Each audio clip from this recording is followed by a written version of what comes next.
Shots fired on New Year's Eve night, leaving marks on one woman's vehicle. This is the second incident we know of involving gunfire on New Year's Eve.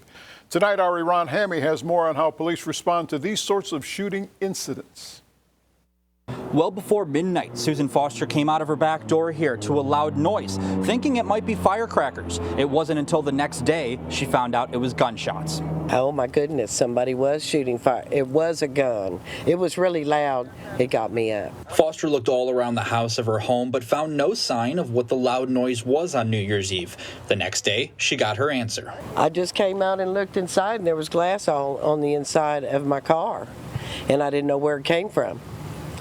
So I got back out and I went to the front and I could see where it hit the top of my windshield. She found a dent the size of a quarter on her windshield, but how did she know it was a gunshot? So when I looked and I didn't find it on the inside, that thing just rolled down here and it was sitting right here. Every call that we get that come in, officers will get dispatched to those. Lieutenant Michael Pena with Corpus Christi Police says someone will go out for the many calls they get on New Year's Eve regarding fireworks or gunshots. Foster tried filing a report but wasn't able to. Nonetheless, Pena says those kinds of calls are difficult to handle. You know, that goes to the dispatcher. Dispatcher gives it to the officer. The officer needs to get to that area. So in some cases, it's no longer going on when the officer arrives there.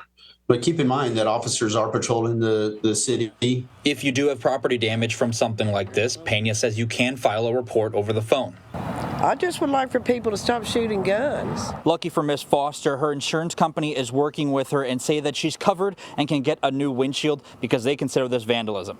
Reporting in Corpus Christi, Ron Hammy, Action 10 News.